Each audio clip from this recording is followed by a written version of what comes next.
Actually, the chair of the board, Deputy Secretary Allison Eastman, is going to kick off the morning. Good morning, all. Morning.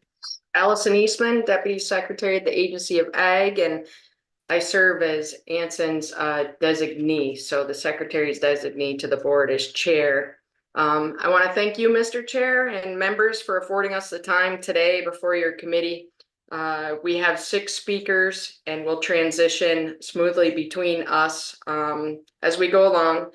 Should there be any questions, please feel free to ask as we go. Otherwise, we've saved 15 minutes at the end. I'll start us off just with giving a quick overview of Working Lands and how we began. In 2012, the Vermont legislature and Governor Shumlin created the Working Lands Enterprise Fund, which was tasked with investing in Vermont's working lands enterprises to strengthen our economy, advance job creation, sustain our environment, and the most important, to continue to keep Vermont beautiful. With a dwindling working landscape, legislators in 2012 had the foresight to understand why a program like Working Lands needed to be created, and why the program needed to be founded on the principles of widespread participation and responsiveness to the ever-evolving context. In 2015, the Agency of Agriculture proposed a restructure of the Vermont Agricultural Forestry Policy Development Board with the Working Lands Enterprise Board to become one. The legislature worked through that session to merge the 2 boards with the membership to ensure forestry and agriculture were represented in a manner that would support both industries. And at this time, I am going to turn it over to our Vice Chair, Alicia Utter. Morning, y'all. As said, my name is Alicia Utter, and I'm the Vice Chair of the Working Lands Board. I'm one designee representing agriculture for the state. I own Arbor Farmstead, a diversified farm in Grand Isle, and also a retail market in South Hero. So if we can have this PowerPoint showing, I'd love to showcase some of our successes here. Let me know once you all can view that. All right, good morning. We're getting that set up right now. Yeah. Terrific. So a little bit of the snapshot here. Since 2012, we funded 555 projects across the state, and that reflects $18.8 million in Working Lands funds. From our grant recipients, $30.9 million were invested into those projects, and it covered all 14 counties in the state. What that looks like is almost 25,000 acres benefited throughout the state, and $92 million generated in sales by grantee businesses. 540 new jobs were created as a result of these projects. A note about this $30.9 million in matching funds. We've been continually adapting to grantees' needs as we get feedback about the process for application and allocation of these funds. We no longer require matching funds, and that's a direct result of feedback from grantees. Are you able to see the slides just yet? One, Just almost there, I think. Great. hold on. You just go for me.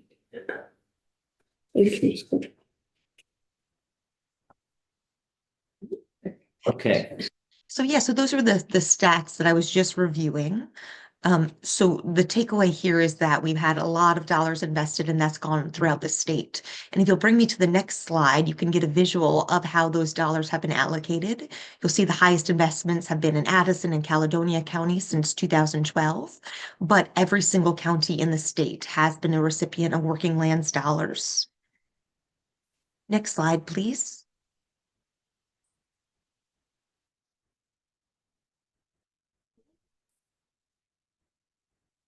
Funds requested from grant applications.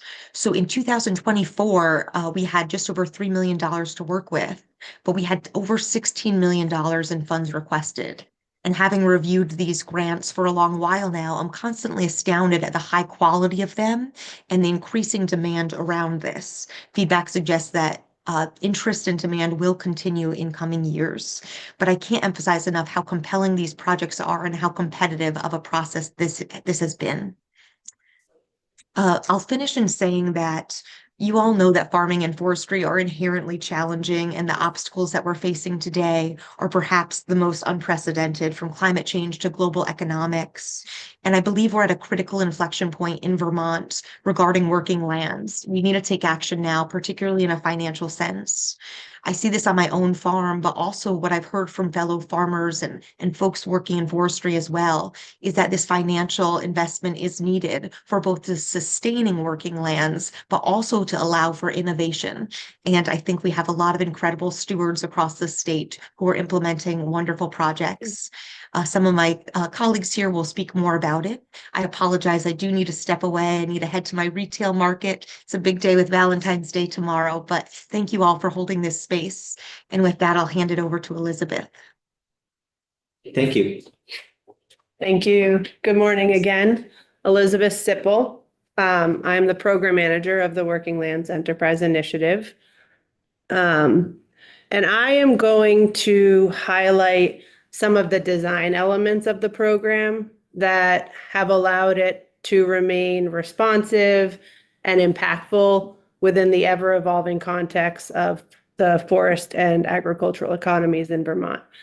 So firstly, 12 years ago, when the program was created by Act 142, the Working Lands Enterprise Board was tasked with administering the program. The board is made up of 20 experts working across the forest and agricultural supply chains.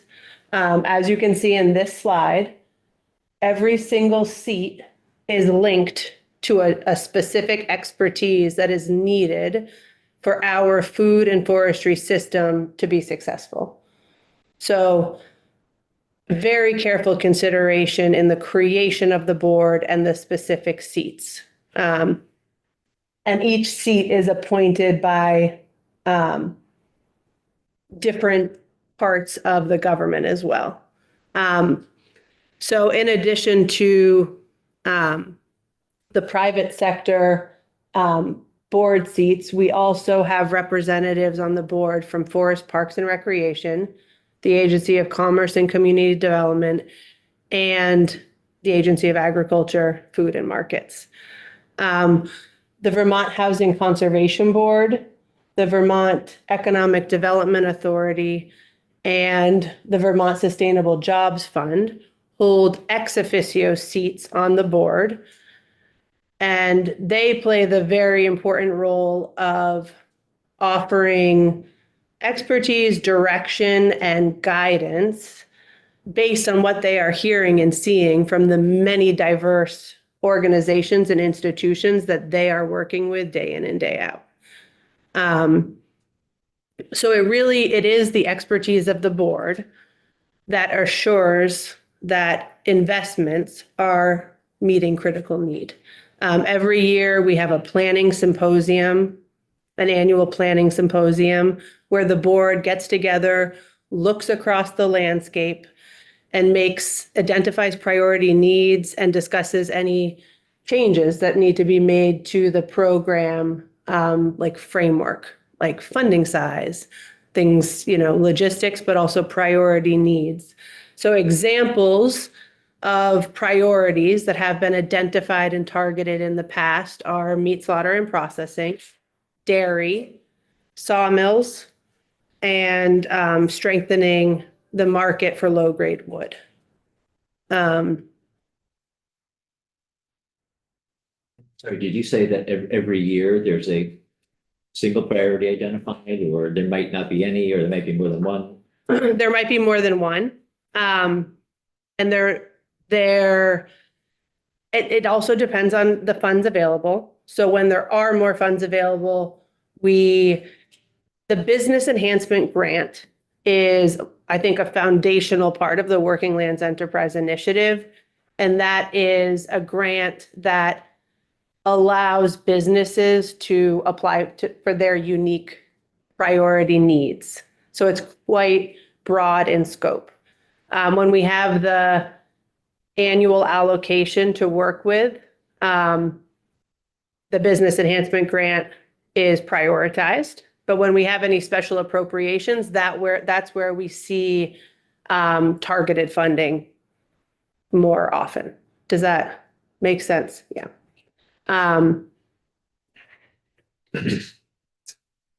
So another design element of the program that allows it to be very impactful is our participatory review process. Every application is read by 3 different reviewers.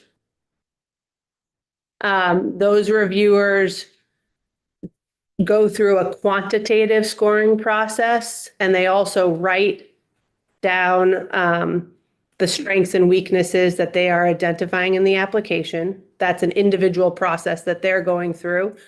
Every application has one business financial reviewer, somebody who has the capacity to analyze the business financial documents that are shared by the business in the application process. That reviewer also goes through a quantitative scoring element and writes down the strengths and weaknesses that they've identified in the financial review. These are all, the slide is capturing the organizations that participated or that reviewers from these organizations participated in the 2024 review process. It's very similar for 2025, and we have recruited a few additional organizations to participate. So these expert reviewers, after reviewing the application individually, providing the quantitative score, we don't base decisions off of quantitative scores alone because people are people. Some people score high, some people score low. So it's very important to actually talk about the applications. So even though every year we have been seeing an increased number of applications, the board and the staff, we remain committed to making sure that each application is thoroughly and thoughtfully reviewed, both to respect the time that applicants put into writing and submitting their application, but also to assure that the limited grant funds are being used to their highest and best purpose. So every application is read by a sector expert individually, and then we convene review conversations. We used to have one large review conversation where we would discuss all of the applications as a pool. With the increasing number of applications, we piloted last year a shift in the review process where we now convene sector-focused review meetings where we're discussing a much smaller pool of applicants. So we're discussing up to 20 applications, where we had just over 90 business enhancement applications this year. So you can imagine if we're trying to discuss 90 applications in one review conversation, it's going to be the longest conversation on earth and people aren't going to stay engaged. So we're now doing sector review conversations. So we convene a dairy sector, dairy and livestock, produce, forestry, maple, and specialty foods. And so then those sector experts meet together, we discuss the applications one by one, and then recommendations are made to the board. And then the board convenes and makes final award decisions based on reviewer recommendations for sure. And many board members participate in the review process as well.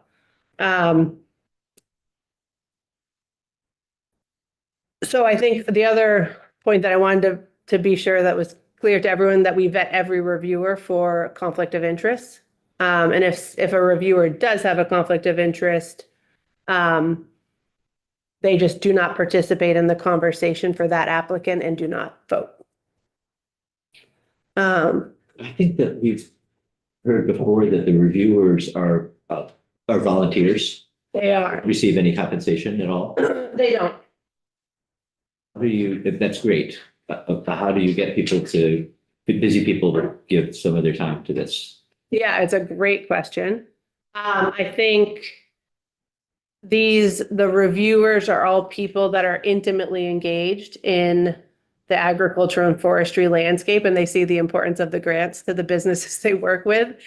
And so that keeps them motivated. I mean, I think that is, yeah, there is no economic like remuneration or stipend. I think due to the number of reviewers that we recruit and due to like our operational budget, like that wouldn't be feasible at this point for us to offer a stipend, but and also because remember, each application is reviewed by 3 reviewers. So 90 times 3, like you're looking at the number of reviews that we're doing, and that's for a single grant opportunity. But yeah, so we have very, very solid and continuous engagement for most of our reviewers, which is also amazing. And that is why we also continue to recruit new reviewers, because we try not to assign any reviewer more than 5 applications. Just based on how much time it requires and the busyness of their lives outside of reviewing for the Working Lands Enterprise Initiative. So this is the application timeline for fiscal year 2024. And what you are seeing here is the time. Well, first of all, what you're seeing is the list of all of the funding opportunities that were available in 2024. In 2024, we had an unprecedented number of funding opportunities. And that was representative of having just over $3 million available for awards versus fiscal year 2025, where we'll have $1 million. So we'll be offering 2 funding opportunities this year. So you'll see that shift. But in this slide, you're seeing the application due date. So the date that the application was due, and then the application notification date, which is the date that the applicant was notified whether they were being awarded or not. And we try to keep that window to 2 months. We have found that we need 2 months to have the applications individually reviewed, to convene those review conversations with the sector experts, and then to convene the board to make final decisions. So that gives you a sense of timeline. I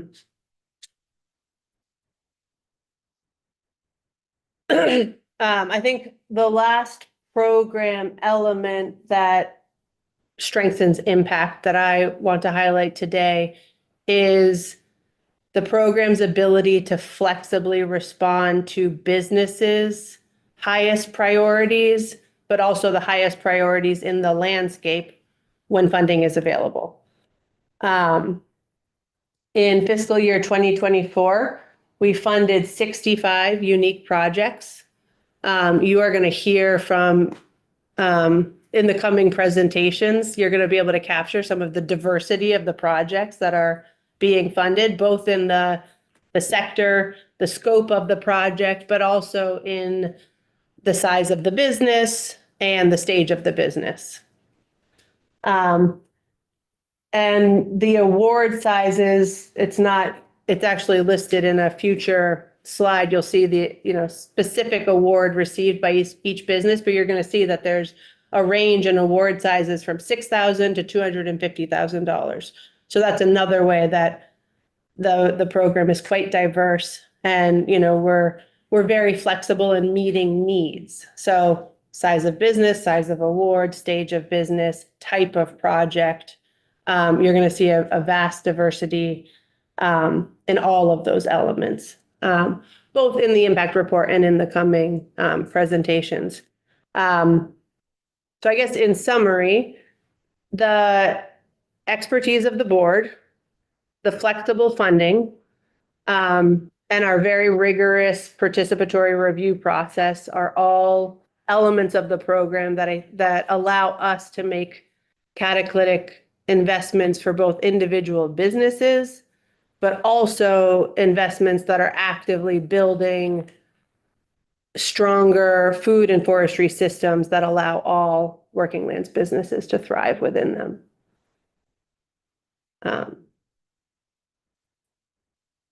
think that's it. I think that's it. Yeah. Can we ask a few questions? Yeah. Do you try to award recipients from various parts of the state, like all counties, or could they be all bunched together in one spot? So that is one of the elements that's taken into consideration, especially,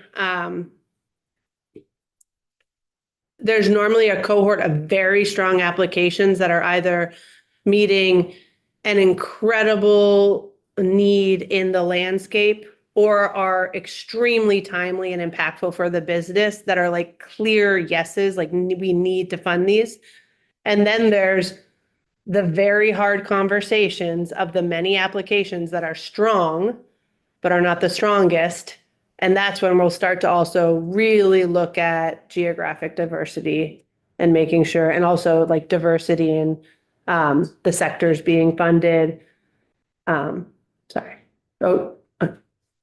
Thank you. Mhm. You also have a question? If either of our committee members who are zooming in have a question, just raise your hand or speak up if you want to get a question in. Okay, I think we can keep going. Great. So I'm going to share a little bit, some examples of different projects and specifically how those projects relate to the many different program impacts that we prioritize. Introduce yourself. Yes, for the record, Claire Salerno, Program Coordinator for the Working Lands Enterprise Initiative at the Agency of Agriculture. And we do have a full list of the projects funded in FY24 on page 8 of the report. And I'll be going through kind of by grouping, as well as some folks that are following me. So up on the screen, you'll see the list of just the Business Enhancement Grant and the Small Farm Diversification and Transition Grant, which was a one-time grant offered last year. So these are our more smaller dollar grants that are more often, but not always, focused on one specific business, less focused on these broader supply chain investments, which we'll discuss later. And so, yeah, you'll see that we have a range here from $6,000 to $50,000, a range of farm businesses, forestry businesses, and food businesses. And you'll see a different range of types of projects, everything from a dairy diversifying into potato production to equipment to expand on-farm poultry processing, purchasing a feller buncher for a logging operation, Honeycrisp storage for an apple orchard. So it's really a broad range of projects. We also support businesses at all different stages of development. You'll see that in FY24, about 42% of our business grants were focused on startup or early stage businesses. And then 53% were businesses that are in their growth or maturity stage. So these are more established businesses that are maybe moving up to that next level with the grant. And then we have a small portion that are in what's called the revitalization stage, which might be a business that has been around for a long time, but is pivoting to a new step. Often we see this with generational transitions. And I'll provide a few examples of these as well. So we're not just making investments only in startup businesses or only in very established businesses. It really runs the whole range of stages. So I'm going to provide a few examples of the different program impacts that the Working Lands Enterprise Initiative focuses on. And we've evolved how these grant project impacts are measured to stay responsive to the current context. So we ask questions about the potential project impact during the application process. And we also follow up with grantees after their project is complete to understand what those impacts have actually been. And so we've made a few changes in fiscal year 24 to how we ask about the targeted project impacts and what specific impacts we're asking about. And these changes were made based on feedback that we heard from applicants as well as from focus groups that we had during the summer with business advisors and other working land stakeholders. So the first impact that I want to talk about is around job creation and labor. And job creation has been a key feature of the program since the beginning and is very important, but also given the current labor context, we also are asking questions about how the project might make labor more efficient, might actually reduce the need to hire a new person to make their operation more efficient, as well as workforce development and overall worker and owner well-being. We're seeing is really important for many businesses. So I have a couple examples from two different dairy farms that had a strong labor efficiency focus in their project. The first one being Velter Family Partnership, which is a large dairy in South Burlington, and they received a $250,000 grant to increase efficiency by installing milking robots. They milk their herd 3 times a day, so this is saving 105 milking hours per week. And it's going to allow the son of the farm owners who's taking over the farm to move into a more farm management role and be able to spend less time in the barn managing milking employees. And then it's also going to enable the milking employees, most of whom are migrant workers, to be able to transition into more skilled labor on the farm, such as feeding cows, caring for animals, and maintenance of the robots. And there's a lot of other amazing impacts with this project related to sales and other pieces, but I'm just going to focus on those labor impacts for now. On the other end of the spectrum of dairy farms is Sunday Bell Farm, which is a small raw milk dairy in Danville that is a 2-person team. And they received a $50,000 grant to install a new milking parlor and milking equipment. And this new system is a pipeline system, so it's going to eliminate any handling and carrying of milk, which they were having to carry buckets of milk and do a lot of manual cleaning of milking equipment. And so that will enable them to milk twice as many cows in half as much time, which when you're milking twice a day makes a big difference for a small family farm.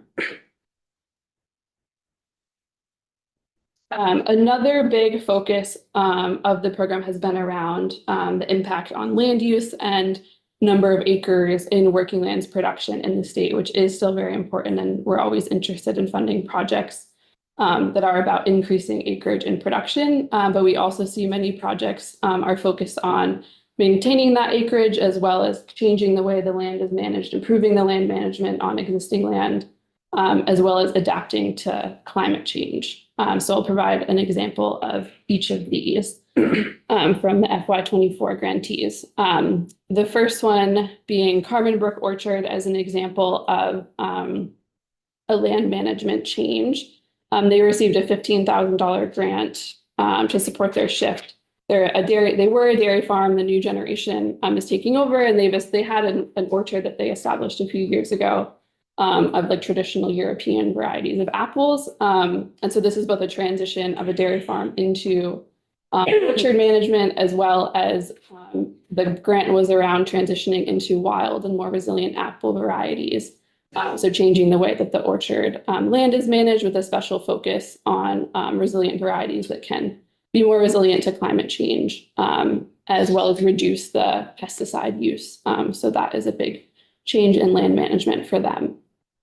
Sweetland Farm is a really exciting example of a climate adaptation project. They're in Norwich, and they received $190,000 grant focused on climate adaptation, which will be installing biomass and solar-fueled winter crop production and crop storage capacity to increase their ability to produce crops in the winter. So their goal is to be able to produce 75% of their produce year-round, which would be pretty amazing and a really exciting pilot of not only winter growing in Vermont, but doing it without fossil fuels.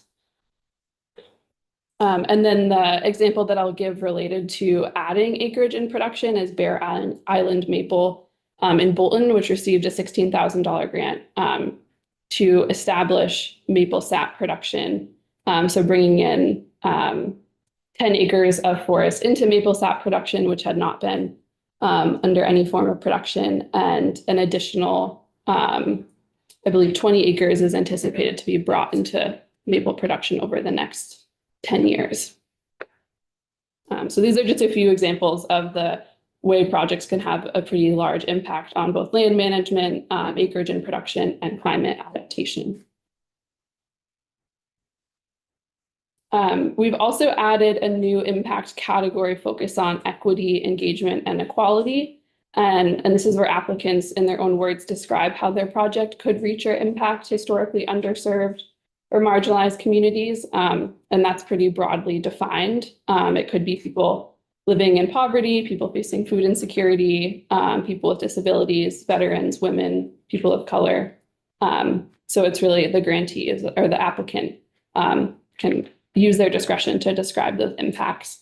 And I'll give a few examples here. And many of these projects, like I mentioned, have impacts in other areas, for example, on jobs, or land management, or worker well-being. But I'm just going to highlight what the equity focus was. So Ananda Gardens, nearby here in East Montpelier, a $62,000 grant to build a permanent farm stand. They're one of 17 BIPOC-owned farms in Vermont. Melissa Oliva, the co-owner, is from El Salvador. And so this will help build their financial goals and help her continue promoting the link between farming and wellness in the BIPOC community, as she's very active in the Young Farmers Coalition, as well as the organization Liberation Ecosystems. And both her and her husband, Patrick, the co-owners, are fluent in Spanish, so they're able to hire workers that only speak Spanish and to have a farm team that's BIPOC and native Spanish speakers. Esley's Respite Farm and Sanctuary is in Groton, and they received a $15,000 grant for new processing. They're a goat dairy, so to install pasteurizing equipment and micro creamery facilities. And one of their broader goals as a business and organization is to serve as an incubator hub for BIPOC and transgender people in rural Vermont.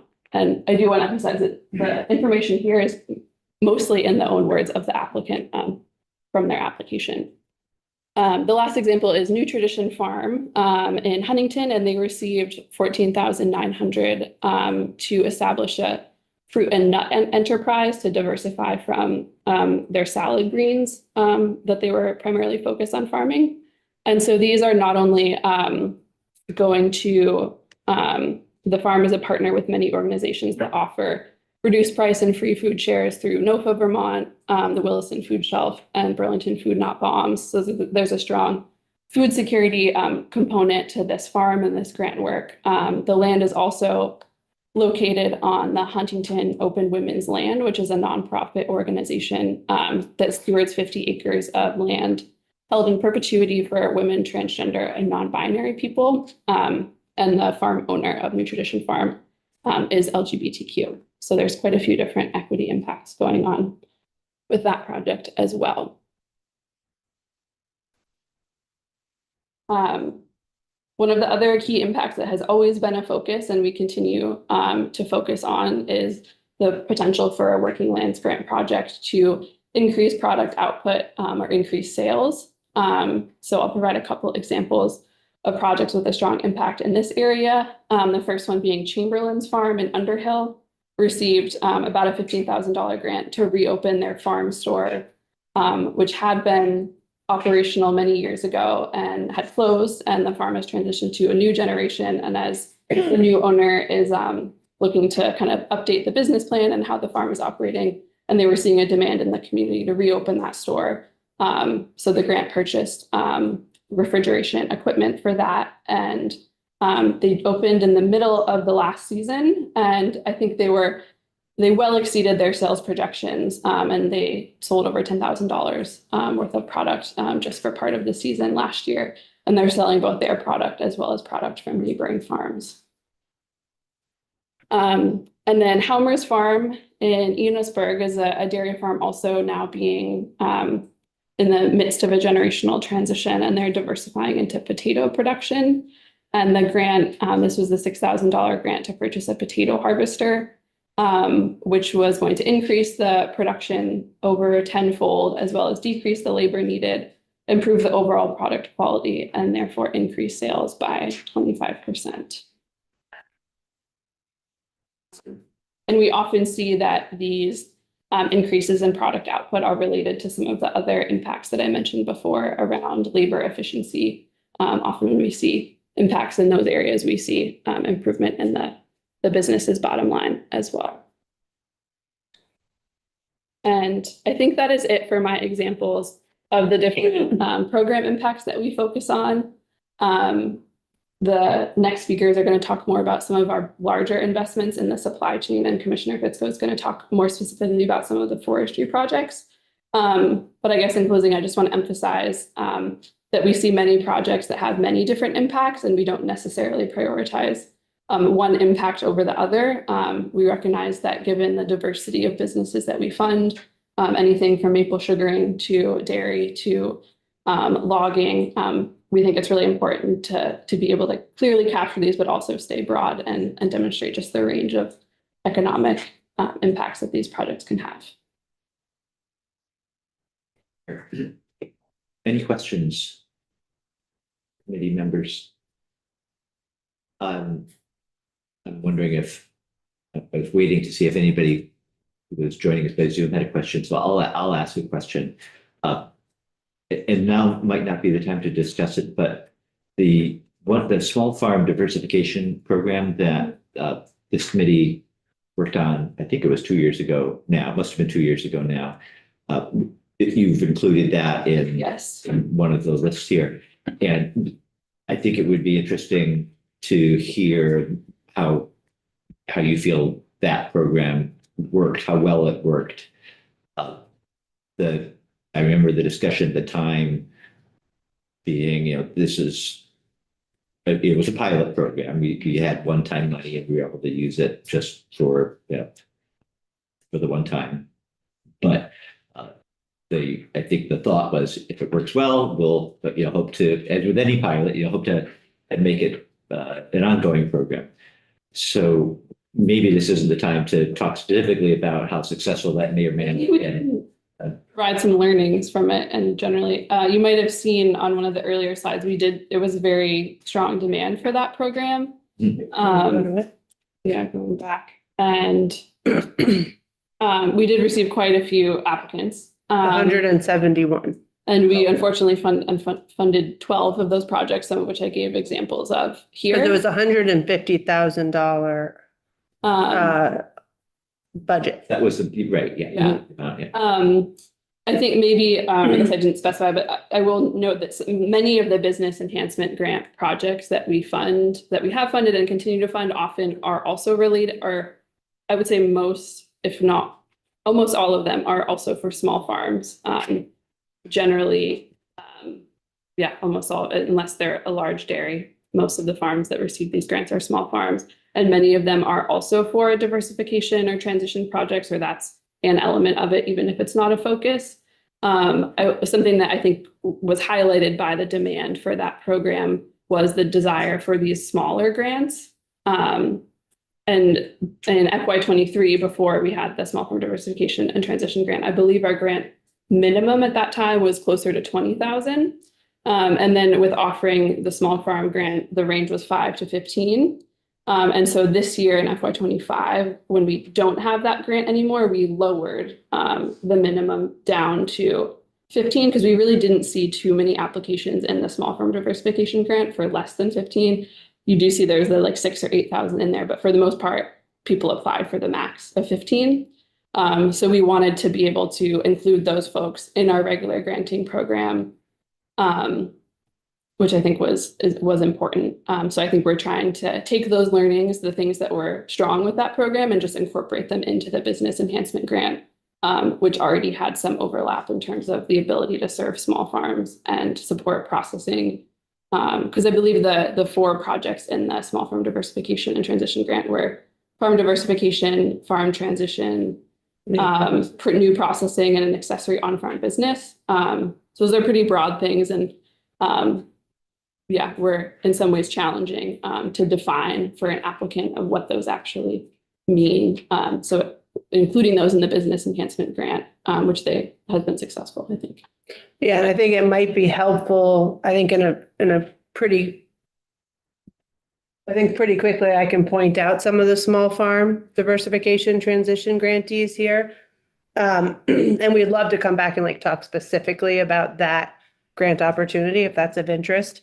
And Claire actually did highlight some of those grantees in her presentation, but Calabash Gardens is adding new value-added production to their saffron farm, small farm. all of the, I'm not going to continue saying small farm. All the ones I'm mentioning are going to be a part of that grant. Let me know if I miss one. Chamberlain's Farm, which was adding the farm store as a new farm business. And this generational transfer was a part of that grant opportunity. As Elise, also adding the goat dairy processing into their, as a new, processing facility onto their farm.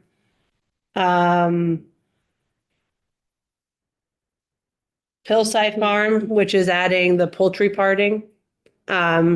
Hillside Farm and you're going to be hearing from Union Brook Farm. They were both grantees that were able to immediately start taking advantage of the Act 93, the poultry parting law. And so the board was very excited we were like waiting for that law, or actually it wasn't the board, it was just the staff for this specific grant, but we were waiting for that law to pass to fund them. And then as soon as it passed, so now they're launched into their poultry parting business, portion of their business. Halmar's Farm was a part of that grant, and they are a dairy farm that is also now doing potato production. Martin Family Farm is a dairy farm as well that's looking to diversify, and they are diversifying in two directions. They're investing more in hay production and also in forestry. But we supported the hay specific diversification effort. Milkweed Farm was also part of the small farm diversification grant. And again, they were investing in an on-farm business farm store. The New Tradition Farm, which was diversifying into the nuts and berries. They were focused on solely salad greens, cut greens previously. And I think that's it. And then Union Brook Farm, who I already mentioned. So I just gave you the rundown of the 12 small farm diversification transition grantees. And as you can see, like within that cohort, it's a diverse cohort of what they're diversifying from and what they're diversifying into. And yes, and several of them were the ones you profiled. Yeah. That's right. So, yeah, great. Representative Burts? Thank you, David. Wondering what's the, maybe you mentioned this, I got in here a little bit late, but, are these matching grants that you're giving out? Are they 50-50 or what's the? No. So the matching requirement, so the match there was always the option to request a waiver for the match. I mean, that existed, that's always been a part of the program. But it was the process of requesting the match rate waiver was a bit confusing for businesses. So in fiscal year 2025, there is no longer a match requirement. And for the small farm diversification grant, there was not a match requirement but for the business enhancement grant in 2024, it was 1-to-1. Unless you requested a waiver. And that's, that was part of the motivation for removing that match requirement, which again was never fully a requirement, was seeing the demand in the small farm pool for projects where there was no match at all. And people do explain, I mean, we look at financial businesses, but when match waivers were requested, it's, often based on debt and like ability to access a traditional loan. And were there caps on these grants specifically for each sector? Or there? No, here. Do you mean funding caps or? Yeah, like, Yeah. 50,000. Yes. 100,000. Yeah, So so- yeah, go ahead. So of the ones here, Abby is going to talk later about the service provider and producer association ones. Those are not directly to businesses. The business enhancement grant range was, I believe, 15 to 50,000. The ARPA primary producer impact grant was 50 to 250, as was the supply chain. And then the small farm diversification was 5 to 15. So the small farm, Yeah. 5,000 to 15,000, the business enhancement, 15 to 50. And then then the supply chain or market level impact grants, which we only really offer when we have special appropriations, are up to 250,000. So this year we just have the business enhancement grant, which I believe the range was actually, it was 10 to 50 this year. It's the only. Because we wanted to capture continue to capture the interest in the, smaller funds that we recognize through the small farm diversification and transition grant. Well, Representative Fossum. Yeah, I just have a quick question. So I noticed on the one grant up there, it talks about diversifying with nut trees. And except for hazelnuts, I actually don't even know what nuts can you grow in Vermont and how long does it take to establish a nut? It takes like Orchard. 7 years. Yeah. Okay, and what can you grow? Like, No, I don't remember off the top. I mean, I know hazelnuts can grow. hazelnuts, and I'd have to look back. And it's also nuts and berries. Yeah, And I know hazelnuts were a part of it, but there was another nut. It Yeah. might have been walnut. If it's a tree, you have butternuts. but, And this farmer had done a 1/4 acre trial planting. yeah. And then from there, I think chose I certain. mean, I just haven't heard about local harvest of nuts at all. But we can I look get back. I'd be curious to know what can grow in Yeah. this climate. And I remember We get it calls about it. there's quite a long list Mhm. of like the nuts and berries that they've experimented with, and they worked with they were working with an organization actually on like the assessment of the growth. Yeah. So we'll send you, could we send it to? Sure. Send this to Sidonia, Sidonia. She okay. can distribute it to everybody. And then just the last thing I want to note here is that of all the ones that we didn't highlight that were small farm diversification and transition grants, unless they're a food business or a logging operation, all of the rest of these in the business enhancement grant would count as a small farm. Representative Lipsky. Yeah, Northeastern Line Supply in West Pollock. We had testimony 2 days ago, Okay. maybe it was yesterday, actually. Viticulture. And they were highlighted as the supplier in the Northeast Mhm. for hybrid adaptable. Yes. It's maybe the only one, but it seems they were selling all over. Hmm. 100% of the line Vermont and all the way out to the Midwest. So that it's pretty unique operation, but.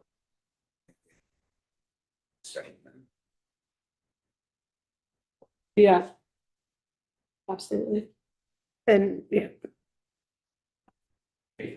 Thank you. And did Commissioner Fitzko, were you gonna say for that? Yeah, okay. I stay up here and change that. Up to you. Yeah. Want to steal something off your shelf? Chairman Durfee, I have a question. I'm sorry, I didn't see, Representative Nelson. Thank you, Chairman. A couple questions. Representative Lipsky just stole my thunder on the Venters. I was questioning that. Is this program relying on federal dollars or are these all state dollars? in fiscal year 2025, we're fully reliant on state dollars, but in fiscal year 2024, we had ARPA dollars. So the ARPA Primary Producer Impact Grant is federal dollars, but that was allocated through the state to the Working Lands Enterprise Initiative. We don't regularly receive. We do not, yeah. Okay, and are any of these dollars available for water quality enhancement work? So we, because the Water Quality Division has their own grant-making program, the water quality, the projects that would qualify for water quality grants, we send to the water quality division. So in the like call for applications that we put out, there's sections on eligibility. And so we highlight for applicants that there are other grant funds available for specific water quality investments. So we do not cover those projects because our funds are limited and we don't want to duplicate. I understand. So for like, injection equipment stuff, there's another source of funding for that. Yes. Thank you. And the water quality, yeah. Right. And I just wanted to say that if we do see an application request for an ineligible project that the applicant, if they missed that part of the request for applications, which is like the guide to the application, we do connect them directly with the water quality division's grant manager so that they can apply for funding, for the correct funding. All right. So Commissioner Fitzko. Good morning, everybody. For the record, Danielle Fitzko, Commissioner of Forest Parks and Recreation. And I'm going to give you a little spotlight on the forestry sector and the importance of Working Land Enterprise Initiative grants. But before I do that, I was just, listening to the presentation of Claire and Elizabeth, and this is so impactful, these grants. I mean, this is a custom grant program designed for the needs of the working lands in Vermont. And I just want to give really applause to the Agency of Agriculture, Food and Markets for really taking the role of administering these grants really seriously, because they are continuously evaluating the impact of these grants and designing them to make sure they're having the most impact on the ground. They're also pushing our industry to move towards innovation and to react and change to climate change, and really are really important incubator dollars to help us really see for where we're going to be in the future. So I just want to thank them for the continuous care of this program. We are, FPR, certainly a partner here, but the lead is really happening from the Agency of Agriculture, Food and Markets. This committee knows for sure the realities of what's going on in the forest product sector. There's been challenges. You know about the roadmap. For those that weren't here last year when we released the roadmap, we used to vote on what should go in the roadmap, and we used a block system. So it'd be red if no one agreed, green if everybody agreed. And so we sort of took that sort of voting and created these blocks that show the 5 pillars of the roadmap. And one of those pillars, pillar 2, is business, environment, and conditions. And so one whole pillar is about supporting businesses going forward. And one of the action items is supporting the Working Lands Enterprise Initiative funding, because it is so custom and supporting of forest products businesses. Now, as you know, we were out on a timber sale last week, a week before. I've been losing track of time, but you saw the equipment out there. Expensive. We know the rising costs of equipment. Imagine a sawmill, the amount of cost for the equipment, really high dollars. And, originally when the program was created, there was probably there wasn't that much money, and the grants were capped at $20,000. And the forestry sector really they couldn't really apply because their needs were so much greater. Funds have gone up. Luckily, we had those ARPA dollars that brought in additional dollars, and they were able to create this market level supply chain grants where they were up to $250,000, which are transformational in the forestry sector. And we've seen some really great impacts from those grants. And so I'll focus on a couple of those to give you a spotlight of what they look like, but I can't tell you how the larger investments really make new opportunities. And we need those bold investments when we're thinking about the future of our businesses that are in the working lands.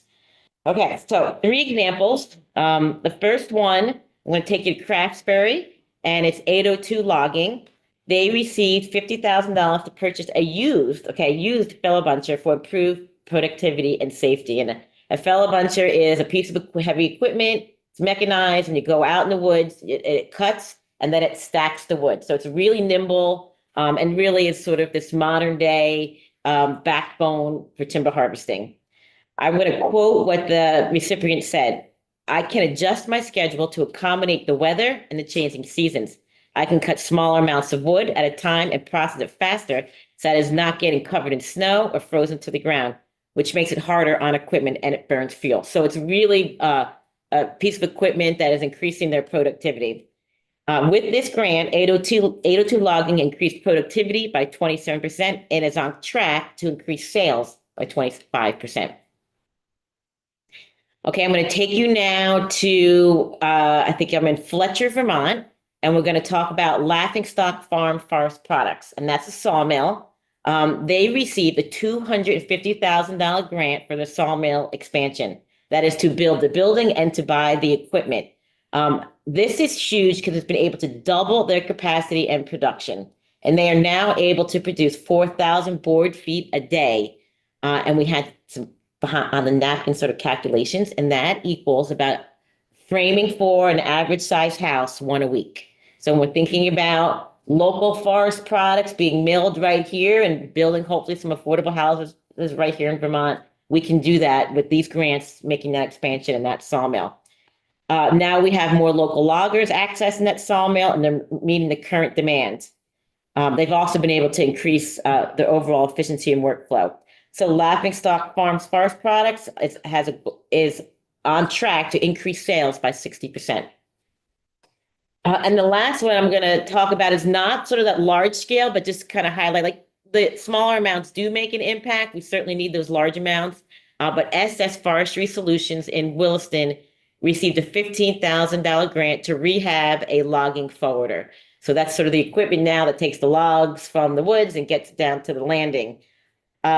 So the rehab forwarder will be more nimble for hauling the wood. And now he's also able to diversify his business. Before he was just doing saw logs. Now he's doing firewood and he's doing chip production. Now they have supply that the output is 150,000 million board feet of saw logs a year. That is around 10,000 average size homes a year of framing that they're going to be harvesting. So really big impact these grants have in the industry, big impacts, big transformation, but the small dollar amounts matter. So that's sort of your forestry spotlight. Any questions for me? I bet you the team here will know a lot more than I do on the actual grants because they handhold all of them, which is fantastic.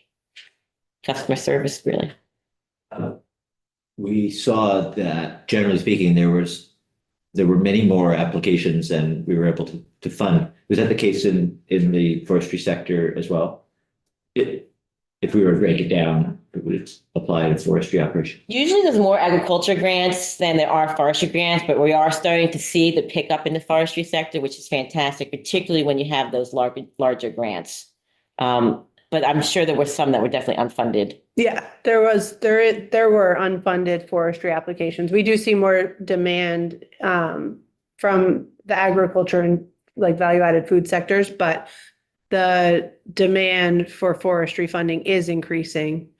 And especially in years where we do have the supply chain or like ARPA type of larger dollar grant. I think just due to, as Danny said, the infrastructure costs for the forestry businesses or the equipment costs. Right. Thank you, Commissioner.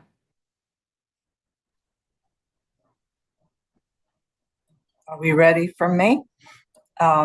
I'm Elizabeth Nance. I'm a grant programs manager at the Department of Economic Development within the Agency of Commerce and Community Development. I think I'm one of the newer board members taking over for Deputy Secretary Brooks. I do want to thank you for your time. It's great that we're able to highlight all the great work that's being done. Obviously, we take an economic development point of view. And I think it's also important to note that not a lot of grants are available to for-profit entities, which can be a little frustrating sometimes. So this program being able to allow for-profit entities to apply, I think really makes a difference. I did want to start off with a couple of interesting sets of data that I think sort of informs where I'm coming from. In 2022, there were 4,032 new and beginning producers. That's up from 3,700 in 2017. So we're seeing some growth in that area, and it's important that we support them the best that we can. In 2023, direct to consumer sales totaled $42 million, which is a significant number. And lastly, the sale of farm products now exceeds $1 billion, which is up 32% from 2017. We're continuing to see some growth, a lot of growth in those areas. The other interesting thing is that our funds, the Working Lands funds, can leverage other funding sources. I work specifically with the Northern Border Regional Commission. So through the Agency of Agriculture, Food and Markets, the Vermont Farmers Market Education Center, the Center for an Agricultural Economy, and Food Connects all received funding as part of the Agency of Ag's award. And other state programs, we've seen historic preservation, brownfields, and then the capital investment program all be braided into the Working Lands Initiative. And then one grantee that I'll talk about received a USDA Agricultural Marketing Service grant for a grain dryer. So it's nice that Working Lands funds can be used to leverage other grant funds. I'm specifically talking about supply chain and the market impacts, and I'd like to share two FY24 examples. We made a grant to the Vermont Farmers Food Center in Rutland for $50,000 to pursue the implementation of its Heart of Vermont agricultural business plan that would establish the necessary supply chain link between central and southwestern Vermont's farmers and consumers. Part of this is the costs. The award went to pre-development costs to reuse an industrial site on 2.9 acres that will result in a produce packing center and commercial kitchen.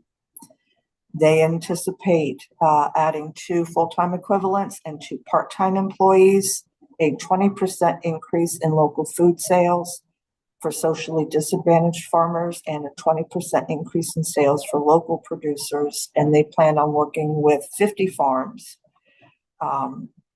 So could have a huge impact, or will have a huge impact in the region. And then the Champlain Valley Grain Center in Ferrisburg received a $150,000 grant that will provide key elements needed to establish a thriving grain industry, including corn, rye, barley, and wheat that will be used in part for flour, to be built into flour and whiskey. They're offering processing services like cleaning, drying, storage, a market, manufacturing, and community connection, I believe, through a cafe. They are the ones who received the USDA grant I mentioned earlier. They expect over 300 acres to be planted in grain the first year, and they are working with farmers who have started or want to grow grain and working with them to network with grain contracts. So those are the 2 examples. The challenge for FY25 is that the Working Lands receive the $1 million base, so larger dollar awards won't be available, which could impact some of those hubs and the supply chain impacts that we've been able to make. That is my snapshot. All right, thank you very much. And I mean, I will just say that at this point, we don't know for sure how much money will be available, but we we know that the governor's budget recommended, was it 1 million? And is that in the base now? I'm not even sure. So, yeah, so the base now is 1 million. It went up from 584,000 3 years ago now. So in fiscal year 2025, which is our current granting year, we have the $1 million base. The impact report is covering fiscal year 2024 when we had just over 3 million. So this has the supply chain and market level investments this year included those landscape level investments that are supporting the larger supply chains of agriculture and forest economy. And we don't know for 2026, but right now the recommend is the $1 million base allocation. And that's, I think the question was, the budget of the Working Lands Initiative is, it has fluctuated a little bit in the recent past because we were able to receive larger special appropriations and the ARPA dollars, which 2025 is 1 million. So that's what we are working with this year. We have 2 funding opportunities, the Business Enhancement Grant, which is capped at 50,000, and we dropped the lowest award size as well to cover a broader range of needs. And then we have the Service Provider and Producer Association Grant, which actually Abby is going to talk more about. But Have those? Yeah, and I'm sorry, I didn't mean to muddy the waters with the dollar. well, is that Yeah, certainly for clear? this I do fiscal year, there's $1 million, and that does obviously, limit the large ability to dole out large grants. Yeah, Representative Lipsky. Thank you very much. My question has to do with the Champlain. Grain. The Grain Center. Sorry, this is the full list of impact grants, but The Grain Center. Understand flour is one objective, and then as you see for. yeah, I think actually, yeah. Go ahead. We toured a ribbon cutting local, Foods Market. Roots Market, and one of the featured products had included what they referred to as ancient grains, various, I won't call them boutique, but if it wasn't high production, were those grains processed, grown locally and processed locally? No, Or no. sourced from? those are, I believe, sourced from elsewhere. I think she does some small scale, the business you're referring to, some Yeah. like small scale stuff, Yeah. but she's not growing those at scale. But was this Champlain Valley Grain Center? I Are don't- they sourcing only grown? They also from some regional, yes, also New York and a little bit in New Hampshire. They're not yet, like they are building the structure. So they're in the process of creating this grain center, but they want to be a hub so they will clean your grain if you want to, then use it for your own product. They themselves are also going to be buying a lot of grain to produce their own flour and the whiskey. And not just, and it is a diversity of grains. It's rye, barley, wheat. Am I missing one that they're going to be looking at? I think I'm missing one, Corn. but It's corn, which is, there might be one other, but yeah, rye, barley, wheat, corn. So they're going to be processing a diversity of grains.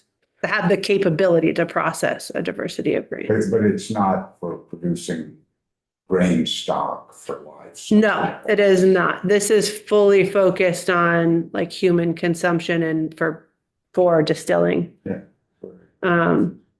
Yeah, I actually was talking to the entrepreneur, it's quite a team that's working on this, but one of the lead entrepreneurs I was talking to yesterday and was telling me that a pretty important grain mill in New York, I guess, just closed.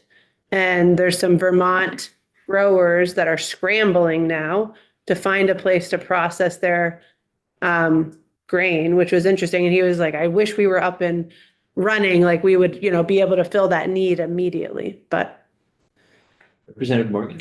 Where is this physically? the It's in intersection. Harrisburg. Yeah, it's Route, it's I at thought- the intersection. I don't spend much time in that area, but it's. US. Route 22, 22. Oh, okay, What I said? okay. Yeah, I didn't hear it. In Addison County. yes. Yeah. And they have started construction, so if you drive by, like you'll see some movement. Representative Burt. Perhaps you'll speak to this, but I'm just curious, for your base appropriations, do you have numbers on like what percent goes to administrative and operating costs versus, going to projects?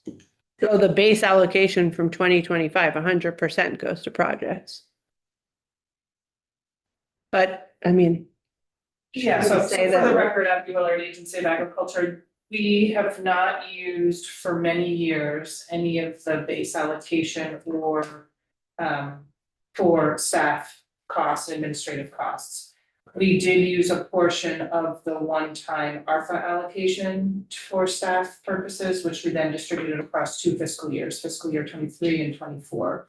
And then when we've received one-time appropriations that again have just sort of like bumped the number of applications and funding opportunities that we've been able to provide, we've also used a proportion of that for staff administration. But it's very small overall of the program. It's essentially operating within agencies that are already in existence, so you're not paying for extra staffing.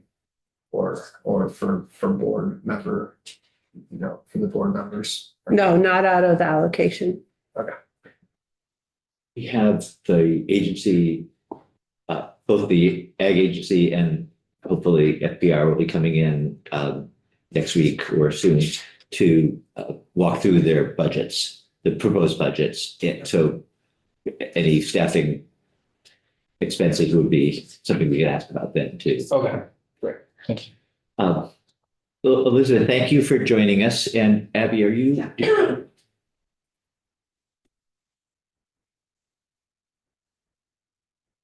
All right, so for the record, Abby Willard, Agency of Agriculture, Food and Markets. I love listening to this team talk about their program that we collectively run in partnership with FPR and Commerce.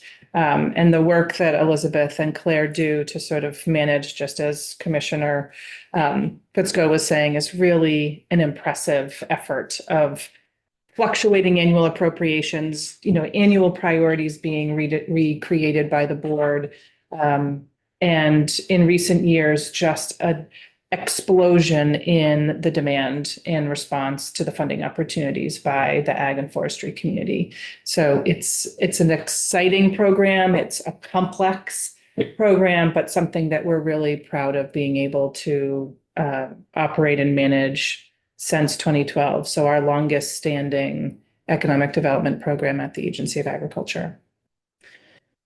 In addition to the investments that have been talked about towards businesses directly, there's also a prioritization with the board to offer service provision support to those businesses. So part of this wraparound service of both we can make economic advancement in our food system and support our working lands businesses and the working landscape directly by investing in businesses and the service provision support that's required to assist those businesses overall. And so those are the examples that I'm going to talk about. I do down? Yeah. For a bit. And I wanted to just give 3 examples of some of the service provider investments and 1 producer association investment. So there were 14 investments made in fiscal year 24. I think the grant range was from 10,000 to 75,000 for service provision and producer association grants. So that gives you a sense of the base and the cap on those funding opportunities. And really just highlighting that this type of support is what helps businesses grow. It helps them pivot to new markets and adapt to changing kind of conditions within the business sector or the consumer preferences. So the three examples that I wanted to highlight, there's some on here that have been funded for many years, and some that are, you know, a one-time allocation. So back in 2016, the Working Lands Board and the Vermont Community Loan Fund co-designed the Sprout Loan Program, which was designed to support with low-interest loans those startup or early stage businesses and those entrepreneurs that have not particularly had access to traditional lending for a variety of their, you know, being a relatively new business. And so the Sprout program has been supported by the Working Lands program for many years. And I think in total, the program supported 58 businesses to access loans. The grants through the Working Lands helps draw down that interest rate from 6% to 1%, so making it very accessible to startup and early stage businesses. And the statistic is that half of the businesses that receive this Sprout loan have been able to successfully launch businesses. So it's been a very successful early stage entrepreneur investment. The Working Lands program and board made some targeted priorities in fiscal year 23 and 24 of the executive business skills that were lacking or were in need of development across the ag, food, forestry, and wood product industry. And so they focused on those executive business skills of looking at business planning, thinking about succession planning, doing marketing and branding assistance and market development work. And then lastly, just slipped my mind. Human resources. Yeah, so human resources and workforce development. Thank you. And so the human resource development efforts, I wanted to focus on the Paul Franken Collins award that was provided. And so this is a Burlington-based firm that has about 50 years of service provided to community members. And they specifically were working with, as part of funding through Working Lands, both forestry and ag businesses on a variety of ways to understand employment law and make improvements within the workplace to both retain employees and be identified as a better employer. And so through their grant, they offered 6 training sessions in 2024. They also, between January and June, they also helped each participating business develop or revamp their employee handbook. And then they did on-site visits where they looked at both the compliance with employment law. They looked at signage that was available in the workplace. They looked at paperwork that was required around I-9 forms or when employees leave the business, and provided guidance around employee evaluation processes that the businesses were underway. That pilot year in fiscal year 22 supported 20 different Working Lands businesses. The pilot was considered to be successful. And then in fiscal year 24, it was an additional 13 businesses. And then based upon the allocation that was available of $1 million in fiscal year 25, it was a smaller appropriation, but with enough resources to support 5 additional businesses. So 38 businesses in total so far have been supported through Paul Franken Collins, kind of human resources, business executive skill development. But a really important part of, like, again, not the super exciting part of business ownership and management, but really critical to have businesses to establish longevity and staying power and employee retention. So it's something that the program and the board's been really excited about investing in. Did Paul Franken Collins come to you, or was there some outreach saying we'd be interested in supporting? It was a call for proposals. And this was actually identified right as I was coming on the board, had identified a gap, because the Farm and Forest Viability Program and the Vermont Sustainable Jobs Fund offer very strong business coaching and advising services. But it was identified within those cohorts that human resource law was a gap. And that those business advisors were also not familiar and didn't feel like many of them did not feel confident in advising businesses around human resource law specifically. And so the board created this call for proposals. Paul Franken-Collins, I don't know the number that they received, but Paul Franken-Collins was selected. They did the pilot year. And then I was there for the evaluation part. We met with like a range of the participants and there was a lot of positive feedback from the program. Like participants felt that they got a lot out of it, especially the individualized site visit where Paul Franken-Collins is looking. Basically, Paul Franken-Collins before the site visit reviews their handbook if they have one and makes like very specific recommendations to that farm. They then discuss it at the site visit. They look at like, again, what Abby was saying, like environmental resources that should be available to employees like on site and talk about the recommendations for the handbook. And if they had no handbook, Paul Franken-Collins supplies a skeleton, I guess, that they then build out with the business. There's something I wanted to say about that, but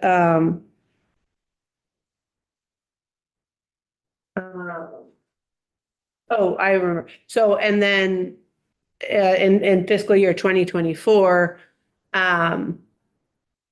we actually expanded the program and there's no cost. But now business advisors can audit the training sessions. And just to build up the expertise of the business advisors from the like Farm and Forest Viability Network. And I think we had 2 business advisors audit. One of which we've been in touch with. And also, you know, just again, like wanting feedback on and felt like it was super helpful to them and their own. That's a nice train the trainer kind of Yeah. option for other business advisors. That's interesting. No, Paul Franken-Collins, that's an attorney group. It is labor law. I mean, the 2 people that are focused on this program, labor law is their thing. It's part of their. And it is interesting that I asked, actually recently, they were submitted their final report and I was curious how many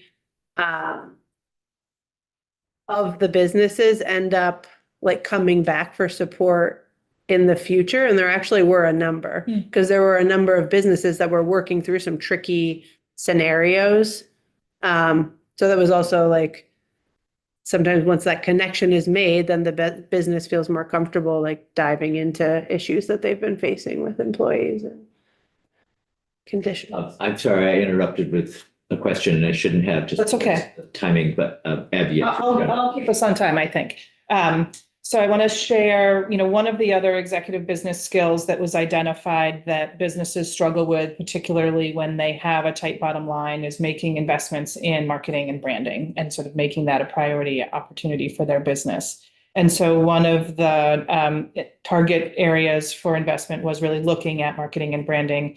And in fiscal year 24, Rival Brands, which is a marketing and brand company out of Chittenden County, they were selected to provide an educational cohort type learning style for ag and forestry businesses to be able to look at and think about their marketing and branding.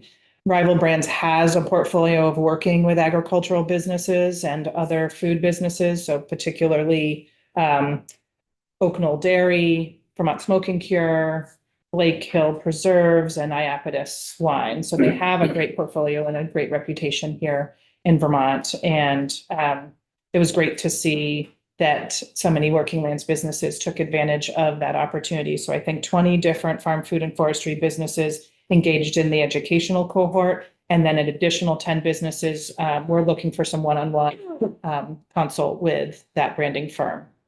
So an exciting opportunity there. And then lastly, in addition to the service provider applications funding opportunity, there was also a producer association grant focus and 3 awards were made in fiscal year 24.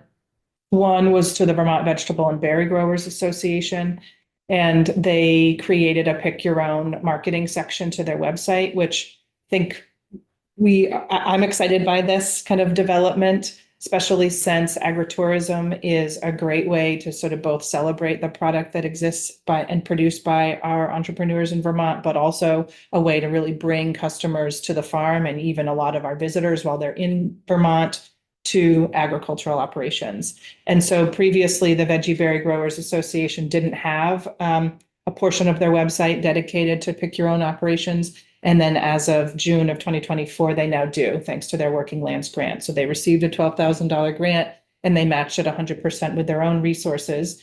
And I think there was over 40 different farms that have profiles on the site, which means that they've gone in and put photos. They've listed the crops that they add, whether it's, pick your own strawberries or blueberries or pumpkins or flowers.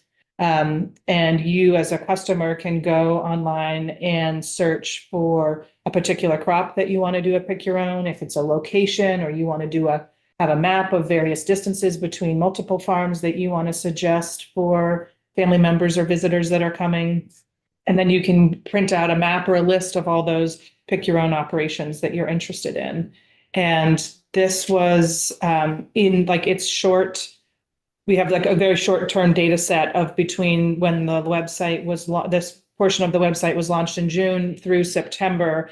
There were over 1,000 independent users that have accessed the site across 7 states. So great kind of metric to demonstrate that not only are Vermonters interested in pick your own, but also folks that are coming to Vermont or planning a visit to Vermont are choosing to kind of take advantage of that resource. So I'm excited about that. The last piece that I think we've talked about in this committee before, but we wanted to just take a quick opportunity, is to talk about the various ways in which we as the program team, or not me, but Elizabeth and Claire and others, provide support to applicants and businesses along the way, is just the various stages of when there's touch points. So when an application and a funding opportunity has been launched, staff are taking 20 to 25 calls a week from businesses that have specific questions about the application or eligibility, or is this a good project, or is this the right fit? And so the staff are responding to those questions as they come in. There's also an opportunity to do more light touch application support that our partners in the service provider network are offering. So the Farm and Forest Viability Program has been available to talk with businesses and actually walk through a little bit more greater detail around what their application response and proposal could be. And then on some of the years when we have the resources to offer those larger supply chain investments, or when we have federal funds or other federal funding opportunities outside of the Working Lands program, the READY program through Vermont Housing and Conservation Board has been available to actually meet with applicants and help them write the application. So a lot of that like grant writing skill support has been really essential for some of those more complex and larger funding requests. And then lastly, I think as we've shared previously, there's such an oversubscription in these economic development granting programs.